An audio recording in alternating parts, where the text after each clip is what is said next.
झगड़ालू सास चालाक बहू। मंदसौर गांव में कमला और निराली नाम की दो सास बहू रहा करती थी।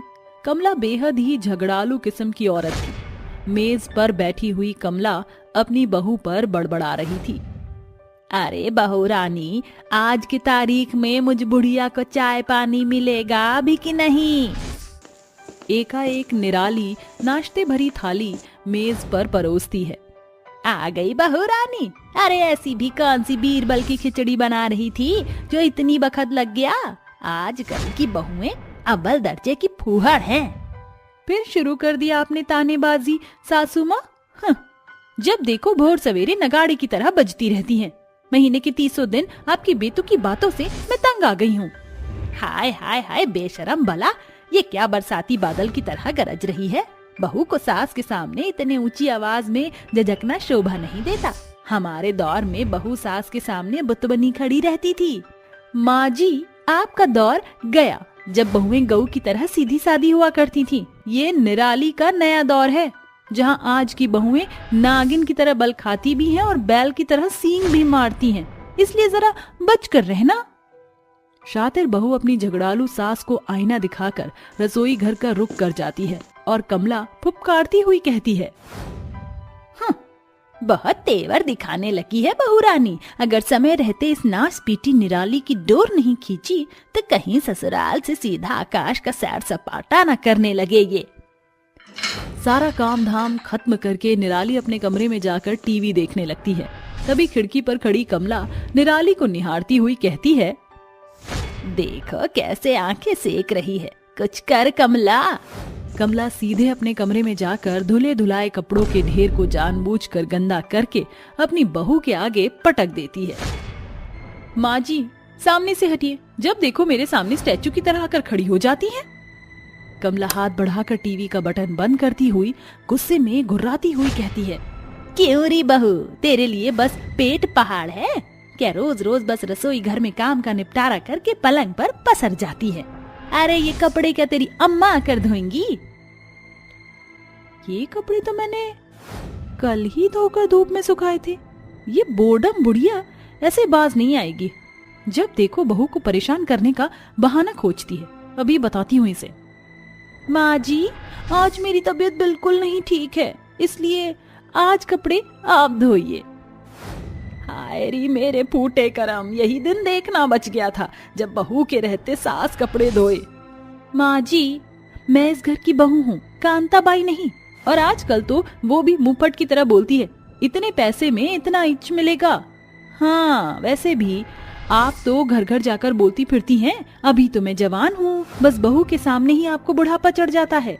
अरे कभी कभार अपने भी हाथ पांव चला लिया करिए, वरना ऐसा ना हो सोफे पर पड़े पड़े जंग लग जाए। हाँ हाँ बस कर बहू रानी, जा जाकर आराम फरमा। बहू अपने झगड़ालू सास को अपने चालाक चालबाजी से धूल चटाती है और कमला खुद में बुदबुदाती हुई कपड़े धोने बैठ जाती है। राजनीति खेल गई करमजली कामचोर, जाने कैसी लाल बुझक कर बहू पल्ले पड़ी है। हर बार मुझे मात दे जाती है, मगर कमला भी हार मानने वालों में से नहीं है। ऐसे ही समय बीतता है, मगर कमला का कलेश खत्म होने की बजाय और ज्यादा बढ़ता चला जाता है।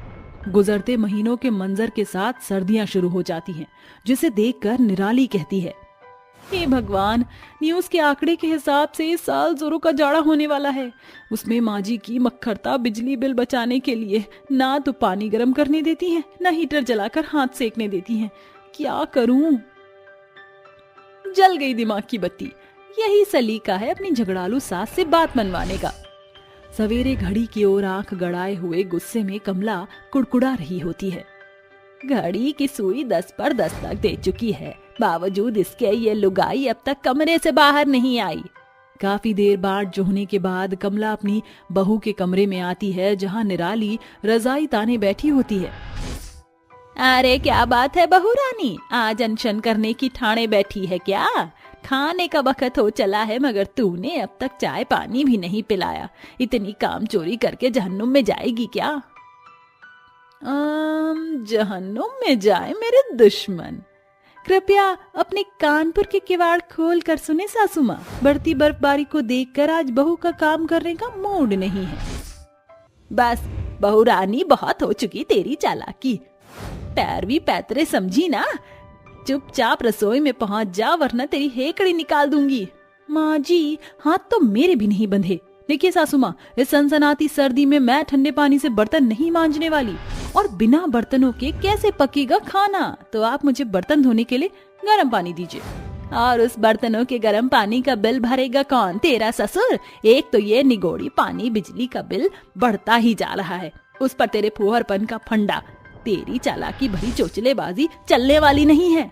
माँ जी, आप खुद तो एक खर भी नहीं उकसाती, सारी काम का बर्डन मुझ पर बहू को झेलना होता है।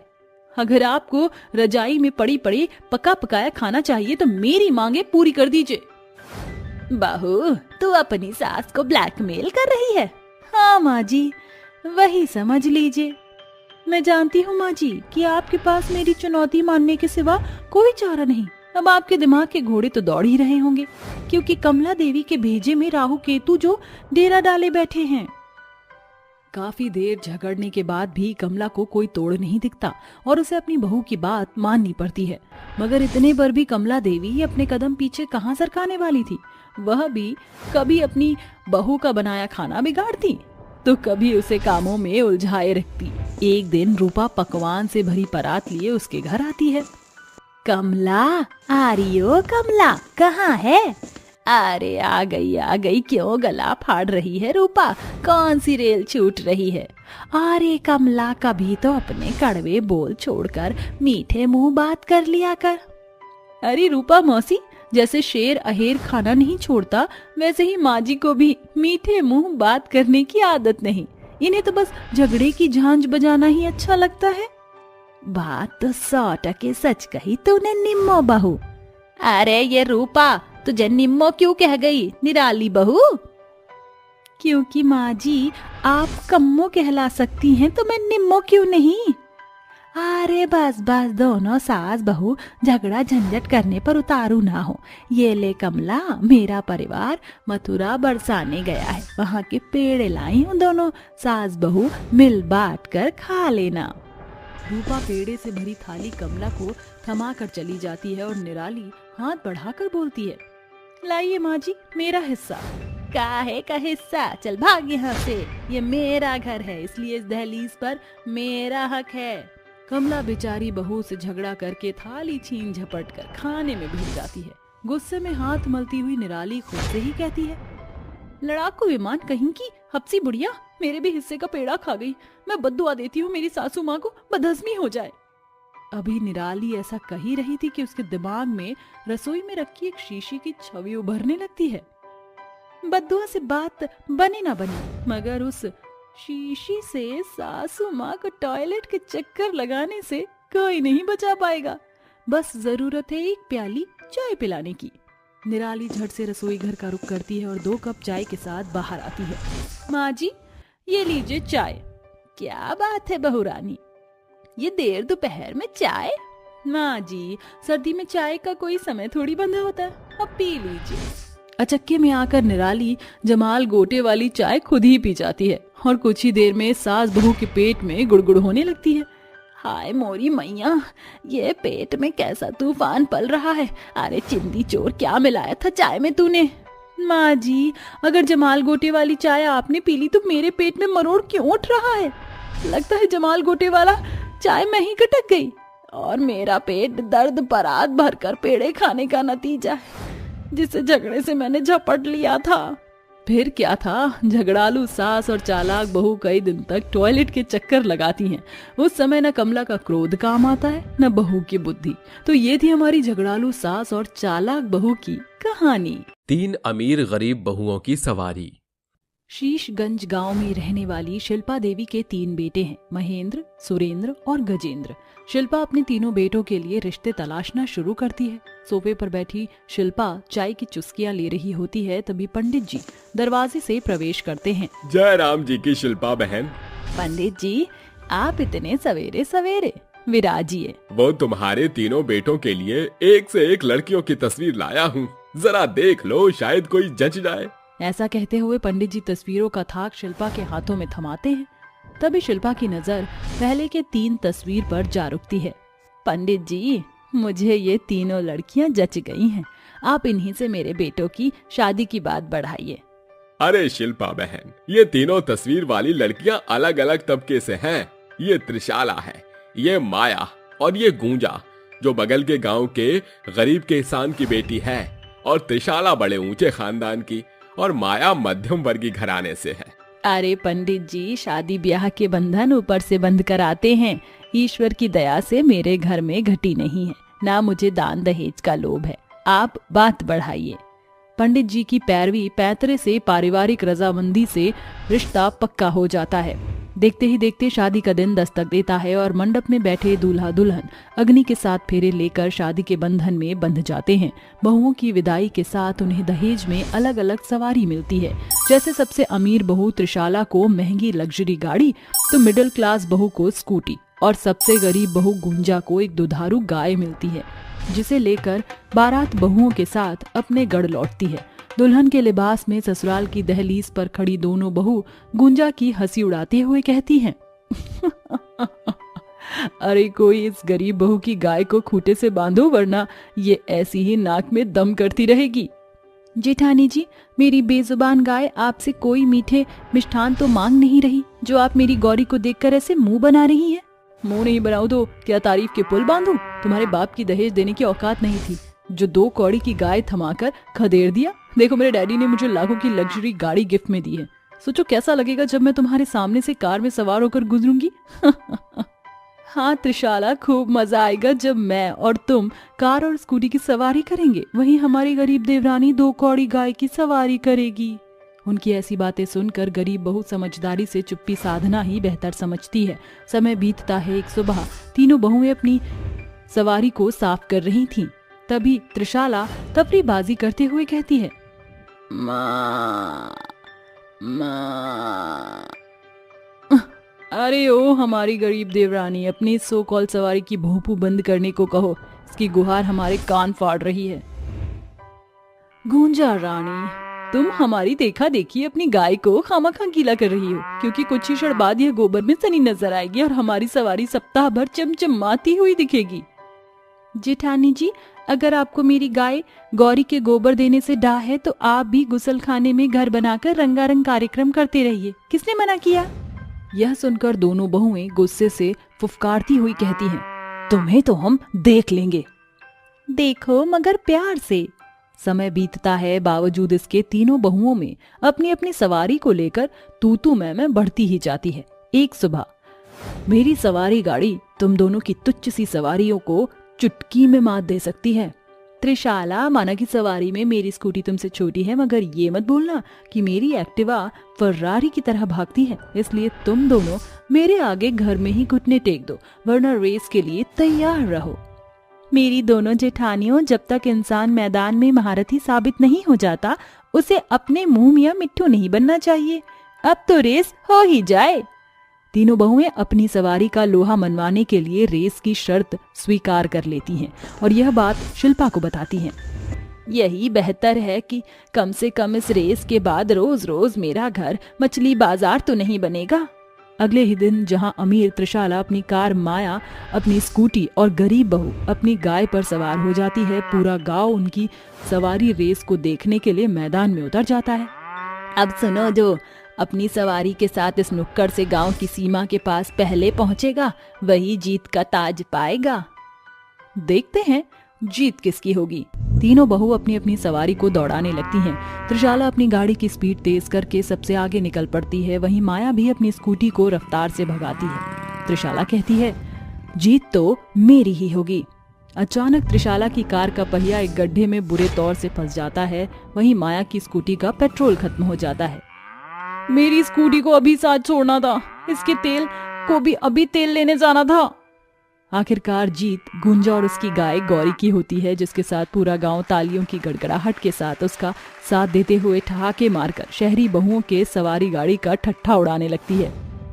देख लो जेठानी जी, आज मुझ गरीब बहू की गौरी की सवारी ने मुझे जिता दिया। आप दोनों की दशा उस जीत में हारे खरगोश के जैसे है, जिसे अपनी तेज गति का घमंड था, मगर धीमी गति के एक कछुए ने उसे मात दे दिया, मेरी तरह। गरीब बहू की यह बात सुनकर दोनों गुस्से से दांत पीस कर रह जाती हैं। समय बीतता है। एक रात गुंजा की सेहत उसका साथ छोड़ जाती है और शिल्पा कहती है, त्रिशाला, माया, जल्दी से यहाँ आओ। क्या हुआ माँ जी, इतनी रात को नींद में टांग क्यों अड़ा रही हैं? अरे गुंजा बहू की हालत बिगड़ गई है, अपनी गाड़ी निकाल, इसे अस्पताल ले जाना होगा। माँ जी, गुंजा के पास तो हमसे बेहतर फरारी की सवारी है। उस दिन तो बड़ी डींगे हाँक रही थी, अब क्या होगा? मेरी गाड़ी ऐसे एरो गैरो के लिए नहीं है। हाँ माँ जी, मुझे भी माफ करिए। दोनों बहुएं अपनी रईसी का रौब झाड़कर गुंजा को दर्द में तड़पता छोड़कर सोने चली जाती हैं। शिल्पा अपनी सूझबूझ से घरेलू नुस्खे करके अपनी गरीब बहू के पास बैठी बिहान कर देती है, मगर कहते हैं कर्मा खुद को दोहराता है। एक दिन दोनों बहू अपने आमने सामने से आ रही होती हैं कि उनकी वाहन की आपस में टक्कर हो जाती है, जिसके चलते वह सड़क किनारे गिरकर बेहोशी की बोझलता में चली जाती हैं। तभी गुंजा, जो कि अपनी गाय को खेत खलिहान से चराकर खूंटा थामे घर की ओर बढ़ रही, उसकी गाय गौरी उन्हें देखकर जोरों शोरों से गुहार लगाती हुई पहुराई करने लगती है। गौरी, क्या हो गया तुझे? चारा खाकर तेरा पेट टंच नहीं हुआ क्या? क्यों रेक रही है? गौरी का इशारा बूझकर जैसे ही गरीब बहू पीछे पलटती है तो अपनी जेठानी को खून में लथपथ देखकर दंग रह जाती है। अरे, ये तो मेरी जेठानी जी हैं। मुझे इन्हें अस्पताल ले जाना होगा। गौरी, आज तुझे अपनी गरीब बहू के लिए रफ्तार में दौड़ना होगा। गुंजा उन्हें अपनी गाय पर सवार कर लेती है और उन दोनों को एक कपड़े से अपने कमर में बांध लेती है, जिसके साथ उसकी गाय तेज गति से रास्ते रौंदती हुई अस्पताल आती है, जहां डॉक्टर की फौज उनका उपचार करने में जुट जाती है। कुछ घंटों बाद दोनों बहू बेहोशी से बाहर आती हैं। अब कैसा महसूस कर रही हैं आप दोनों? डॉक्टर, हमें यहाँ कौन लाया? आप दोनों के शरीर से खून का रिसाव रुकने का नाम नहीं ले रहा था। अगर कुछ देर और हो जाती तो शायद आपकी जान भी जा सकती थी। वो तो गनीमत है जो ये बेजुबान गाय और वो गरीब बहू आपको लेकर यहाँ आ गई। डॉक्टर की बात सुनकर दोनों बहू समझ जाती हैं कि वह गुंजा और गौरी थी। तभी गुंजा भीतर आती है। शुक्र है जेठानी जी, आप दोनों ने आंखें खोल दी। गुंजा, हम दोनों ने कभी तुमसे मीठे मुंह बात नहीं की, मगर तुमने मसीहा बनकर हमारी जान बचा ली। हमारी सांसें तुम्हारी सवारी गाड़ी गौरी की देन है। उस घटना के बाद बहुओं के बीच बंधे अमीरी गरीबी की गांठ हमेशा की खातिर खुल जाती है, जिसके बाद वह फिर कभी अपने सवारी पर नहीं इतराती। साथ ही तीनों बहुओं के ताने बाने मधुर रिश्तों का मोड़ ले लेते हैं। 2 अमीर और एक गरीब प्रेस वाली बहू। बिलासपुर गांव में रहने वाली सरिता देवी के 3 बेटे थे, रंजीत, मंजीत और रवि। सरिता देवी के घर में शानो शौकत की कोई घटी नहीं थी। कुछ साल पहले ही सरिता देवी ने अपने 2 बेटों की शादी आहाना और मालविका नाम की रईस घराने की लड़कियों से की थी। एक शाम सरिता अपनी बहुओं के साथ बालकनी में बैठी हुई चाय की चुस्कियां लेते हुए बातें कर रही थी। सासू माँ, देवर जी अब सयाने हो गए हैं, अब उनकी शादी कर देनी चाहिए। सो तो है बहू, बस एक बार रवि पूरी तरह अपने पैरों पर खड़ा हो जाए तो बस ब्याह ही तो करना है। सासू माँ, देवर जी 25 का पड़ाव पार कर चुके हैं। बिना देरी किए देवर जी के गजनी में बदलने से पहले सुंदर सी सजनी से नाता जोड़ दीजिए। तुम दोनों बहुएं बाज नहीं आओगी। जब देखो हंसी के हंसगुले फोड़ती रहती हो। माँ जी, आप तो जानती हैं आपकी दोनों बहुएं कपिल शर्मा की जबरिया फैन हैं। तीनों सास बहू ठहाके ही लगा रही थीं कि घर की डोर बेल बजती है। लगता है दरवाजे पर किसी ने दस्तक दी है। देखो, सूरज भी तुम बहुओं के बातों से बोर होकर डूब गया। चलो नीचे।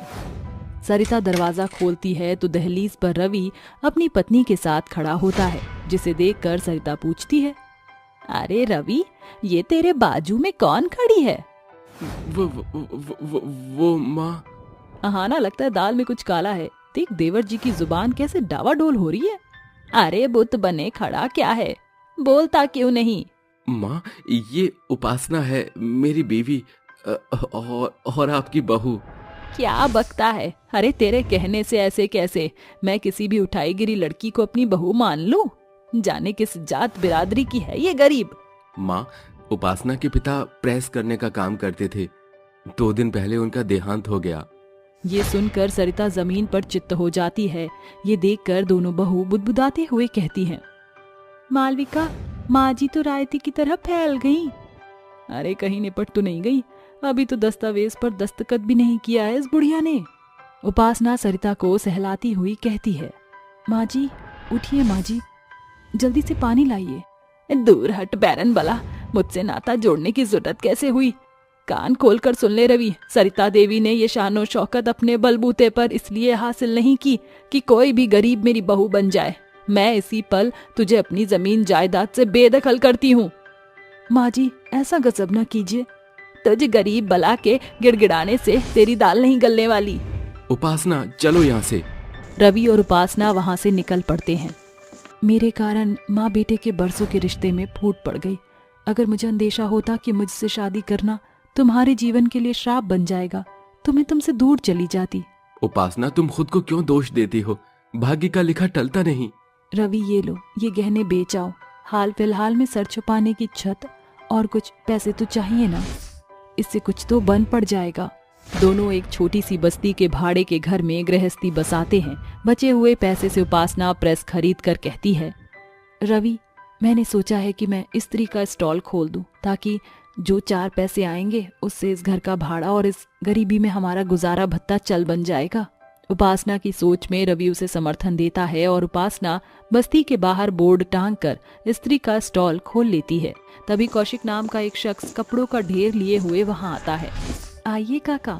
बेटी, ये कुछ प्रेसिंग के कपड़े हैं। प्रेसिंग का क्या कॉस्ट है? बेहद साधारण शुल्क है काका, नया नया कारोबार है। एक जोड़ी पैंट और शर्ट की प्रेसिंग के लिए सिर्फ 5 रुपए। ठीक है बेटी, ये सारे कपड़े प्रेस करके पुष्पांजलि रेजिडेंट में पहुंचा देना। वह गरीब बहू बड़ी लगन से कपड़े प्रेस करने लगती है। कुछ देर बाद वह गहरी सांस लेते हुए कहती है, शुक्र है सारे कपड़े प्रेस हो गए, अब जल्दी से इन्हें गठरी में बांध कर दे आती हूँ। जब गरीब प्रेसिंग किए हुए कपड़े पुष्पांजलि रेजिडेंट पर पहुंचने आती है तो वह कौशिक के घर अपनी सास को पाती है। ये लीजिए कौशिक काका कपड़े। माँ जी, आप यहाँ? बहुत खूब मेरी गरीब बहू, अपनी रईस सास को रुस्वा करने के लिए तू लोगों के कपड़े लत्ते प्रेस करने लगी। बंद कर ये ढोंग और बता, कितनी नोटों के पुलिंदे लेकर मेरे बेटे का पीछा छोड़ेगी तू? माफ करना माँ जी, मगर ये गरीब बहू बिकाऊ नहीं। मुझ गरीब को चाहे अपनी हड्डियां गलाकर भी कमाना पड़ जाए तो भी मैं मेहनत से पीछे नहीं हटूंगी। चलती हूँ। गरीब बहू की बात सुनकर सरिता गुस्से से बौखलाकर बुदबुदाते हुए घर आती है। 2 कौड़ी की गरीब गवार खुद को समझती क्या है? सरिता देवी के सामने बड़बोली बहू बनने की गुस्ताखी की कैसे इसने? मालविका, लगता है माँ जी का पारा चढ़ा हुआ है, यही सही मौका है दस्तावेज पर दस्तखत करने का। माँ जी, बैंक वालों ने ये पेपर भेजे हैं, आप जरा इन पर साइन कर दीजिए। सरिता बिना पेपर पढ़े लिखे दस्तखत कर देती है। गुजरते समय के साथ गरीब बहू की प्रेसिंग किए कपड़े पूरी सोसाइटी को पहली पसंद बन जाती हैं। एक दिन, क्या बात है रवि, आप बड़े परेशान दिख रहे हैं। क्या करूं उपासना, 1000 जगह नौकरी की अर्जियां दे चुका हूं, बावजूद इसके कहीं भी बात नहीं बनी। अजी धीरज धरिए, मेरे प्रेस का काम जोरों पर चल रहा है। अगर हम दोनों मियाँ बीबी मिलकर बांट कर काम करेंगे तो कपड़ों की प्रेसिंग से बेहतर कमाई होगी। बस आप प्रेसिंग के कपड़े लाने और पहुंचाने का काम संभाल लेना। ठीक है उपासना। सूरज की पौ फटने के कुछ ही देर बाद दोनों पति पत्नी प्रेसिंग का काम शुरू कर देते हैं। गरीब बहू एक सवेरे से सांझ की बेला बीतने तक कपड़े प्रेस किया करती और रवि कपड़े पहुंचाता। इस तरह सभी घरों से आए हुए पैसे गिनती में गरीब बहू के लिए बेहतर आमदनी साबित होते हैं। उपासना, अगर कपड़ों की प्रेसिंग से इंसान इतना अच्छा पैसा कमा सकता है तो ये किसी और की चाकरी करने से बेहतर है। हर महीने के साथ गरीब बहू की प्रेसिंग के द्वारा मिली आमदनी में इजाफा होता चला जाता है, जिससे अब वह बस्ती से निकलकर एक बड़े घर की नींव रख लेते हैं, जिसके बाद फिर कभी उन्हें पीछे पलटकर देखने की जरूरत नहीं पड़ती। वहीं दूसरी तरफ सरिता की दोनों बहुओं का सताव शुरू हो जाता है। अरे ओ बुढ़िया, जरा जल्दी जल्दी हाथ चला, अभी बर्तन चौका करना बाकी है। अरे बहू, इतनी ज्यादती तो कोई गैरों के संग भी नहीं बरतता। एक तो तुम दोनों ने धोखे से मुझसे सब कुछ छीन लिया और अब अपनी सास के साथ ऐसा सुलूक कर रही हो। हाँ, ये बुढ़िया, बड़बोली बनने से बात नहीं बनेगी, काम कर, वरना वो रहा बाहर का रास्ता। अपनी रईस बहुओं की ज्यादतियों से उकताकर सरिता रोते बिलखते हुए घर से निकल पड़ती है और राह चलते हुए वह बेसुध होकर अपनी गरीब बहू के घर के बाहर बेहोश हो जाती है। रवि, लगता है बाहर कोई बेहोश पड़ा है, जरा जल्दी से पानी लाना। जैसे ही उपासना सरिता को सीधा करती है वह दंग रह जाती है। माँ जी, रवि जल्दी आओ। रवि अपनी माँ को अंदर लाकर लेटा देता है। उसी दौरान डॉक्टर भी वहाँ दस्तक देते हैं। डॉक्टर, सासू माँ को क्या हुआ है? देखिए, इन्हें बढ़ते बुढ़ापे में खान पान अच्छा नहीं मिला और ज्यादा कामकाज करने के चलते इनकी दशा दुबली हो गई है। इन्हें बेड रेस्ट की जरूरत है। कुछ ही देर बाद सरिता बेहोशी से बाहर आती है और बहू को देखकर उसकी आंखों से आंसू बहने लगते हैं। वह उन्हें सारी वारदात बताती है। बहू, मैंने जिस अमीर बहू पर आस लगाया उन्होंने मेरे साथ छल किया, और जिसे मैंने दुत्कार दिया वही गरीब बहू आज बुरे दौर में मेरा गढ़ बनकर खड़ी है। माँ जी, जो हुआ उसे बुरा दौर समझकर भुला दीजिए। इस तरह शान और शौकत छिन जाने के बाद सरिता देवी के घमंड से चढ़ी बहुएं काबू में आ जाती हैं। बुरे दौर में गरीब बहू ही उसका गढ़ ठहरती है। साथियों, कभी किसी को खुद से कमजोर समझने की भूल ना करें, क्योंकि जीवन का पासा कब पलट जाए ये किसी को नहीं पता होता।